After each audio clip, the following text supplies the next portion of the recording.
misdemeanor site. 10-4-12. Welcome to Law and Order BUX. I'm your host, Bucks County Sheriff Fred Harran. Every corner of Bucks County has a story to tell. Sometimes a story of resilience.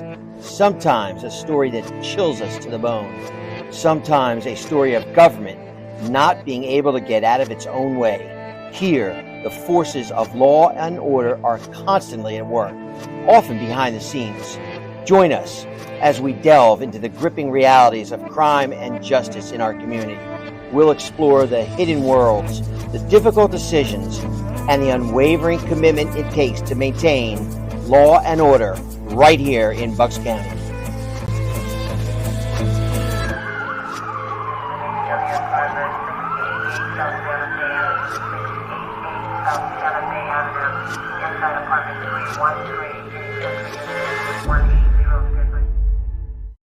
Well, hello again. It's Sheriff Fred Harran, your host of Law and Order BUX, BUX. And this is episode 15.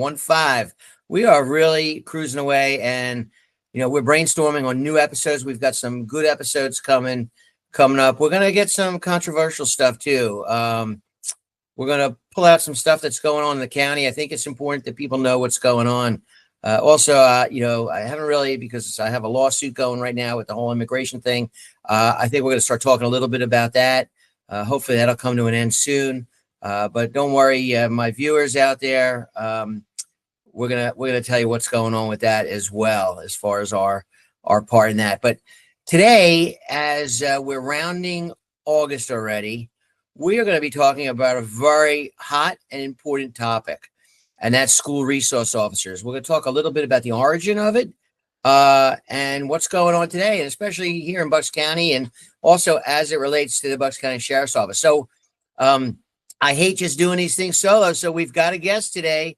It is Deputy Rob Landis. He just finished a stint as the SRO at Central Bucks West, right, Rob? Central Bucks West? Yes, sir.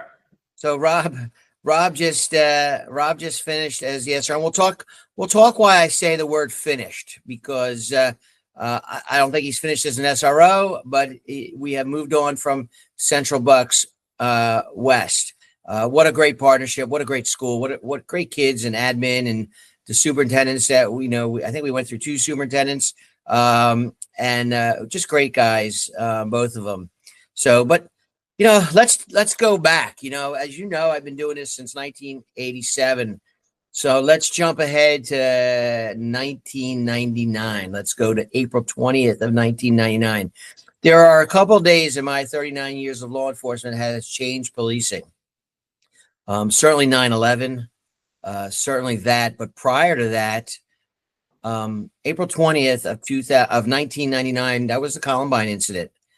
And that was the first time in this country we saw on kind of playing out live because of cameras and social media. And I'm not really sure. I think in 1999, I don't even know if Facebook was around. I think it'd been MySpace at the time. I don't even know. It may have been pre-MySpace. I'm not even sure.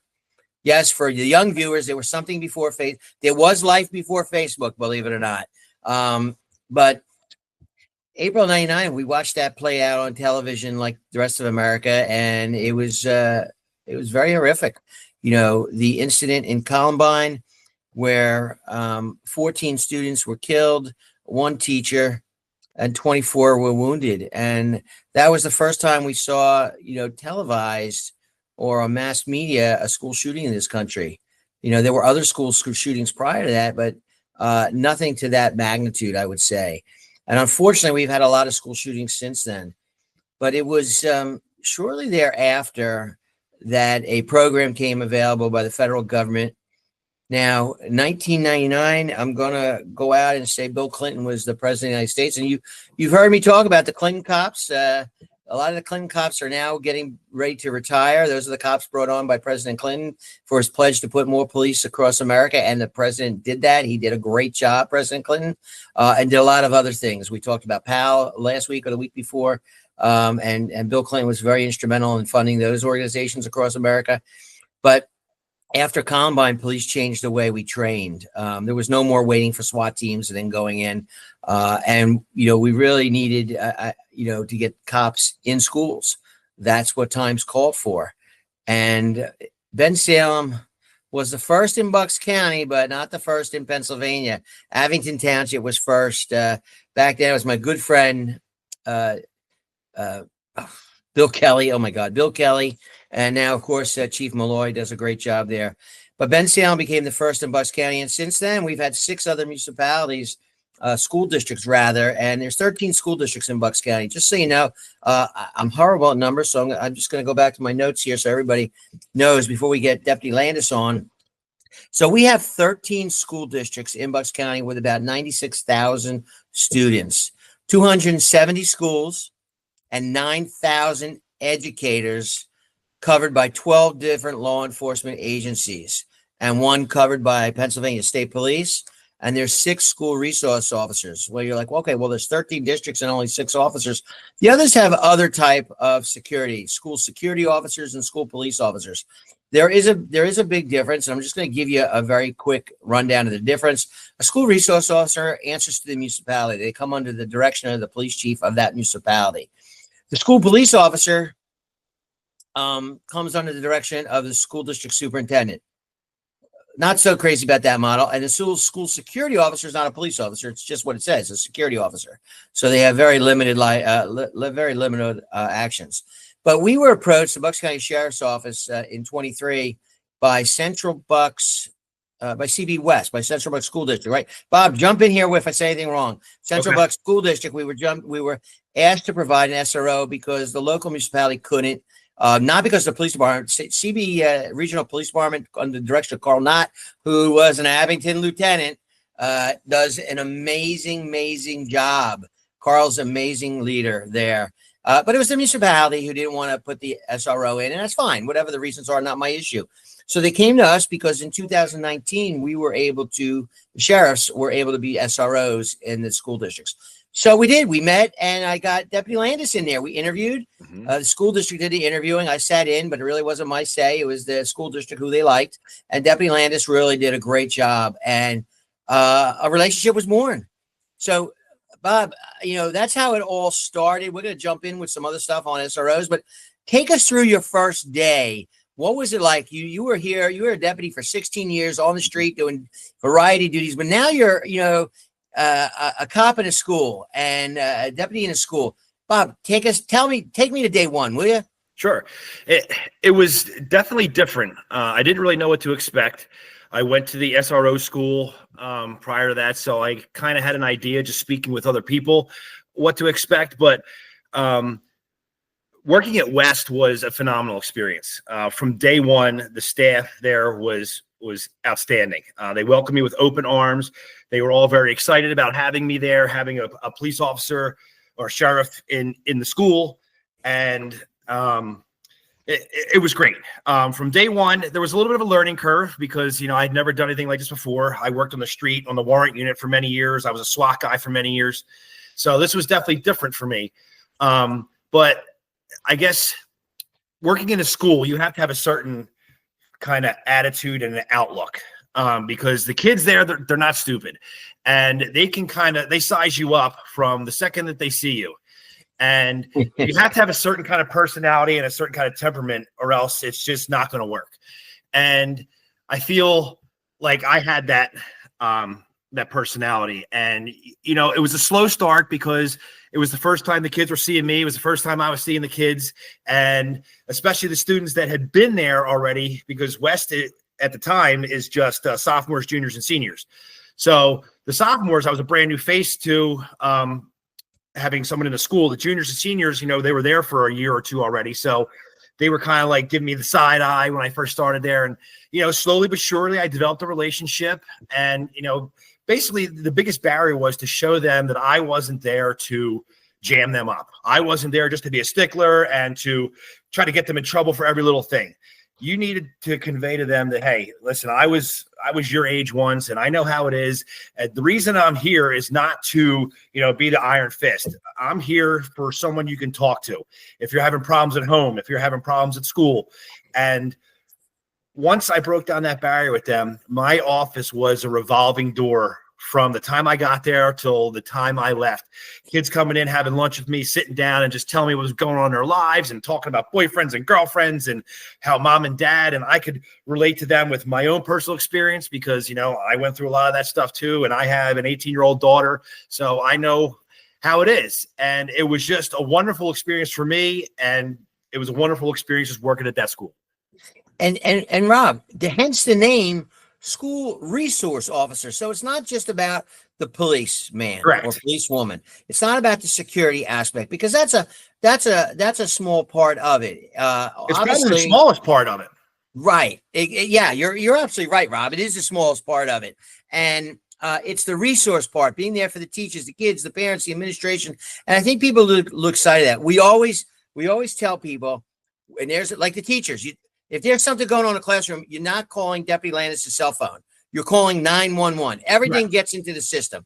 And then 911 will reach out and tell Deputy Landis, as well as putting it out to Central Bucks Regional or Bucks County Sheriffs, whoever it might be, what's going on at the building. So, folks, we always tell everybody the best way to get cops is 911. Don't call your neighbor who you think is a police officer. I remember when I was the chief in Ben Salem, I would have people call me directly. I'm like, who do I call as soon as I hang up? 911. That's who I actually dial 911 as the police chief to get a call into the system. So, Rob, that's you're absolutely right. That's the most important part. Tell me a situation, a story that really, 2 years, it sticks out. Yeah, well, there's a couple. I mean, a big part of my job was, talking with the school counselors, talking with the social workers, with the principals. And there was a litany of different things that I encountered there, from, kids being abused at home, both physically and emotionally, verbally. There was, just drugs. And I mean, there was kids that were, asking to come to stay at the school at night because they didn't feel safe at home. And when you're sitting in with these kids and you're talking with the administration or with the social workers, and you hear some of the things that they go through, and your heart just bleeds for them. And what my role was there was just to do anything I could for them, to make them feel comfortable, to make them feel safe, and try to introduce any practical experience that I had with that. And, getting to know the kids, because when you're working in school, especially as a cop, you get to know the troublemakers first. That's just how it goes. And that's not necessarily a bad thing, but a lot of those kids, the troublemakers, a lot of that is a cry for help. And some of the closest relationships I had at that school were with the kids that were, deemed troublemakers. And once you get to know them and you realize some of the things that they've gone through and what their home life is like and what their social life is like, you have a better understanding for those kids. And you can't just label them, they're troublemakers and they're just up to no good. There's a lot more that goes into it. And those roots dive so deep. And you get to know these kids just by talking to them and interacting with them and having lunch with them and just taking a walk with them around the school. They'll come into my office and say, hey, you got 5 minutes to take a walk with me? I need to talk to you about something. You got it. And they would, tell me just outlandish things that were happening to them. Some kids that were, sexually abused. And you really have to take a step back and realize, wow, like this kid has really gone through the mill, and really do everything you can to help them. And that was the biggest part of me, was developing those relationships and maintaining those relationships. And that's the biggest part of being a school resource officer, is developing relationships, maintaining the relationships, and just being honest with them.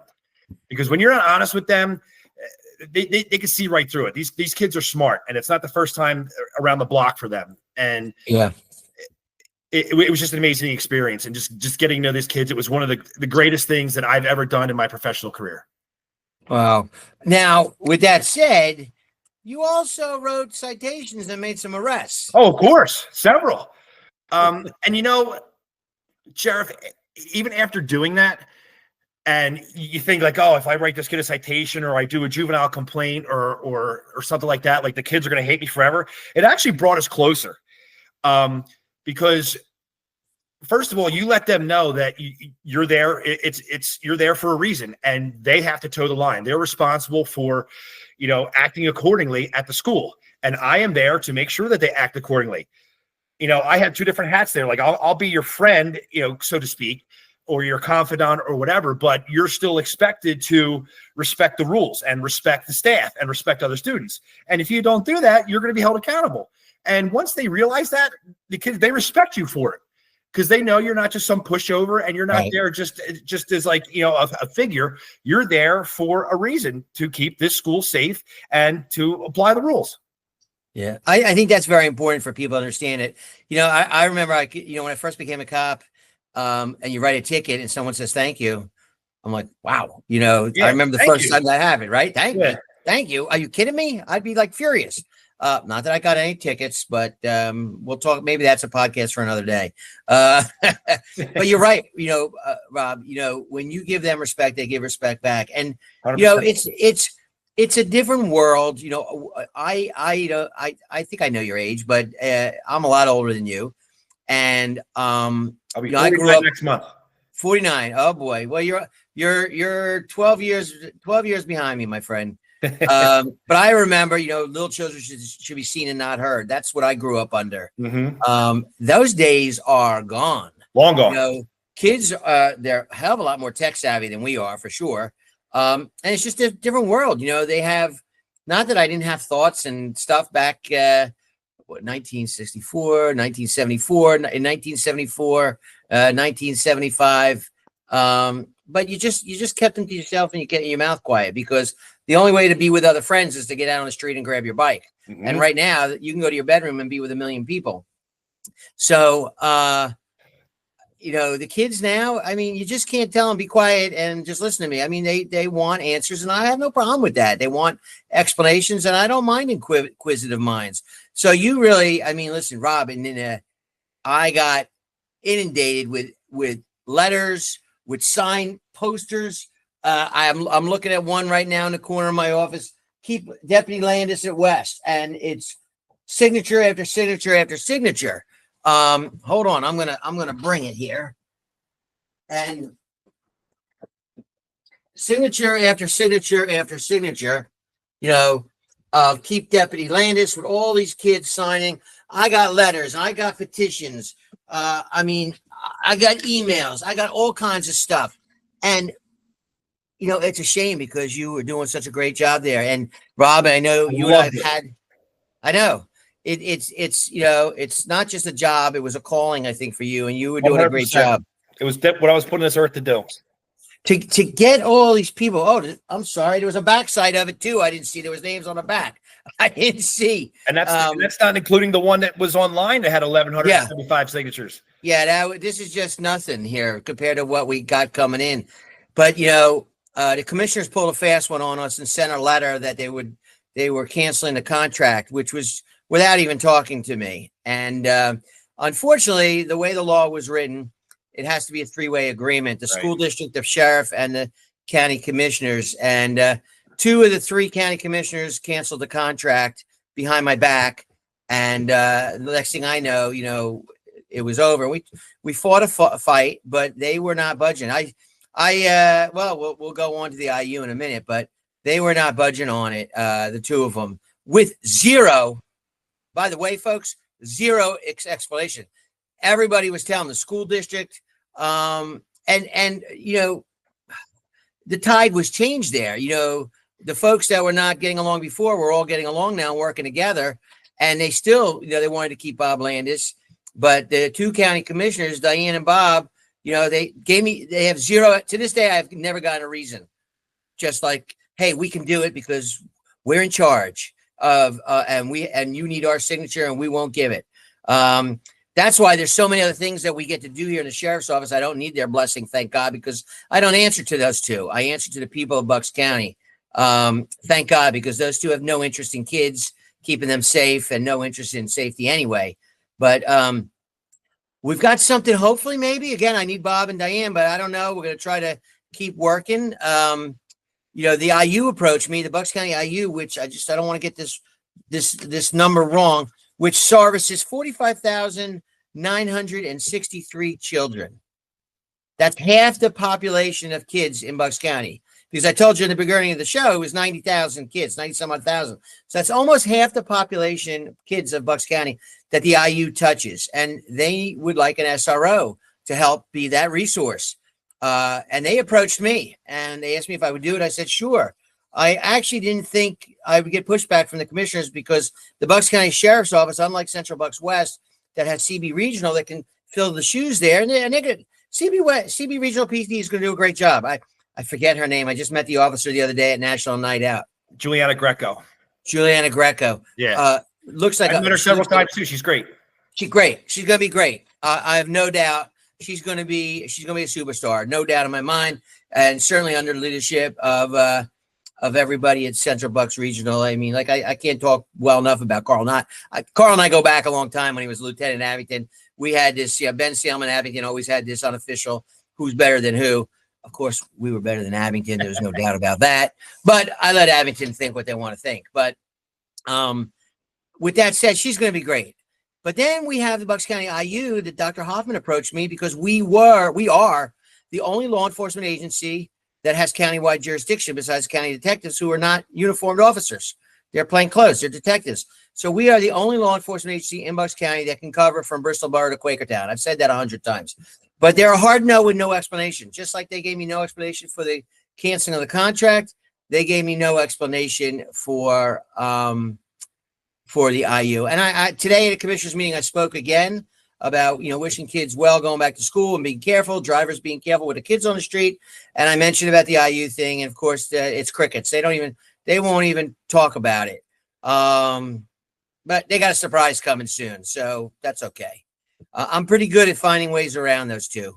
They're not going to keep me from doing my job. I can tell you that. So with that said, we're seeing what's going to happen, Rob, but you did a phenomenal job there. Thank you. Just unbelievable. And of course, we're working on all kinds of school issues right now. And as we go back, sextortion is a huge issue. I just published something, for our message.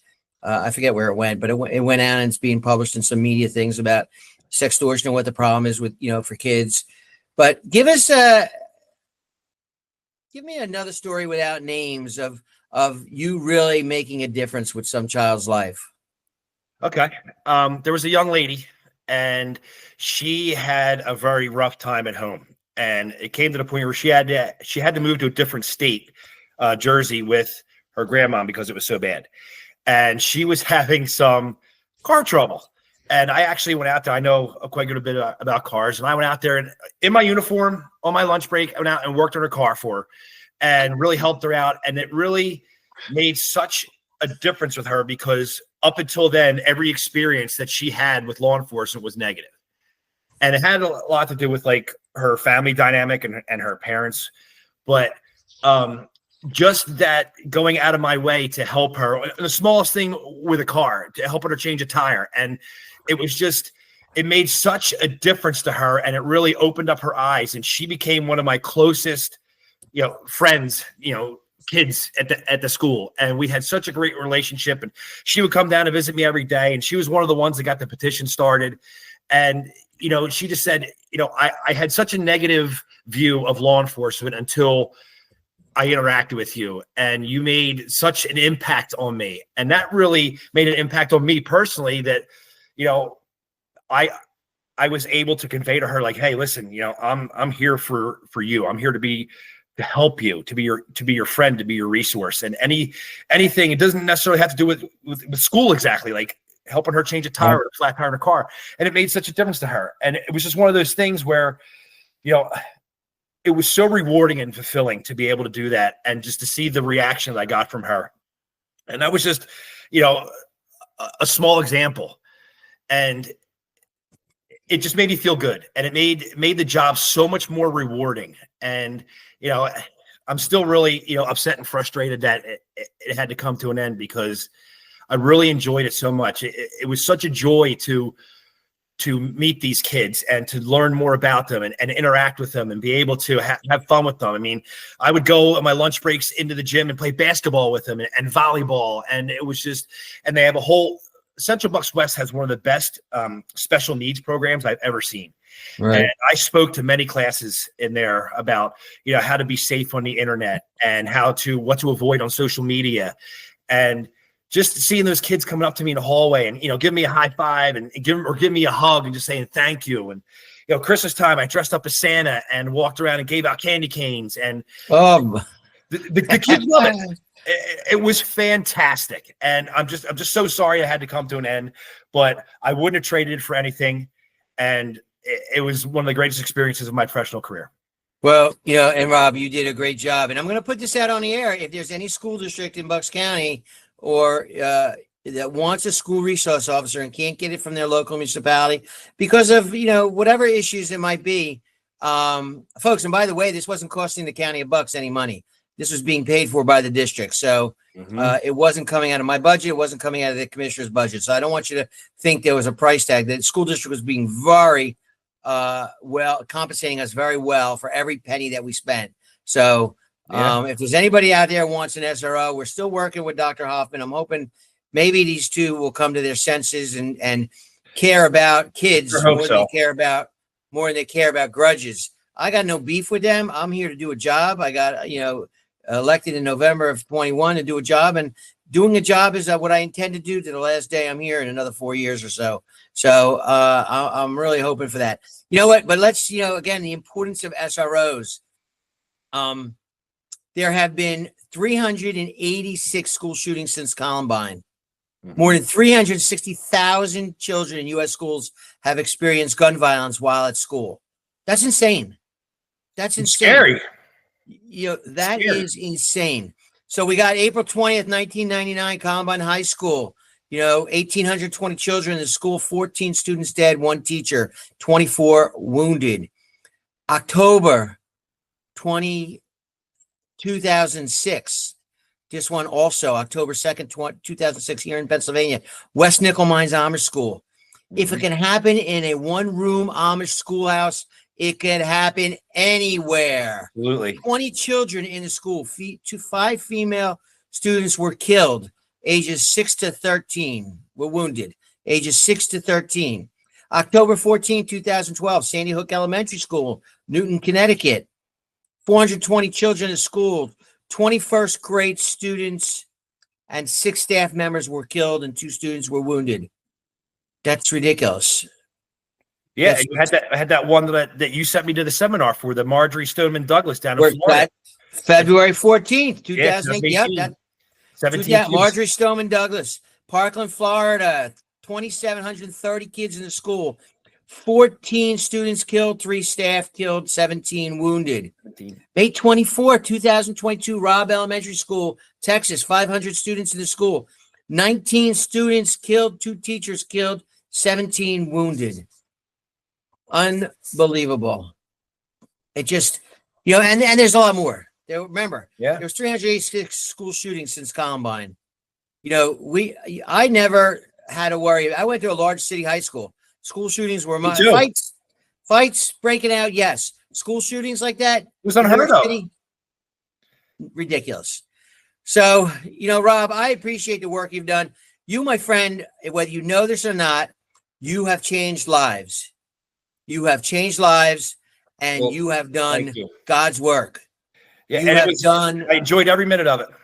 Well, we'll get you back in the schoolroom, my friend. We'll get you there. As long as I'm sheriff, I'm going to keep pushing for any school that wants safety and security and peace of mind in your school. Just reach out to the Bucks County Sheriff's Office, regardless of, the 2 commissioners. And Commissioner DeGirolamo, by the way, is 100% on board. That's a guy who understands safety and security. That's a guy that understands keeping kids safe. That's a guy that understands the price of putting security and resources into a school building. That guy gets it. The other 2 don't get it. And I don't know why, because I don't think they're dumb. I just don't get it. And it's frustrating if they don't. It's extremely frustrating. It's extremely Rob, I'm going to do a podcast on all the nonsense here at the county. I thought I wasn't going to do that, but I think it's time to do that. We got 15 episodes under our belt. I think it's time to pull back the curtain a little bit, to peel back the skin on the onion and expose what's going on here. I think I'm ready. But pretty big onion. It's a big, stinky, smelly onion. But listen, we're going to keep kids safe as long as you allow me to do that. I'm going to fight the fight. with deputies like Landis and many deputies here at the Bucks County Sheriff's Office. This is key. Our children, there's nothing more important than our children. People care about their schools and their safety, and this one goes together. It's like peanut butter and jelly, although I don't like peanut butter, but it goes together like peanut butter and jelly. Schools and safety, keeping our kids safe. I'm not sure what more there is important than that. If you put it in the perspective, most parents will lay their life down for their children. So what more do you have to say? That's right. Bob, thank you so much for coming on. I know you're recovering at home, and I appreciate you taking your time. Right. Until next time, my friends in Bucks County, God bless Bucks County, but more importantly, God bless you in this great country that we live in. Until then, be safe. Kids are going back to school. Slow down. You don't have to be anywhere that quickly.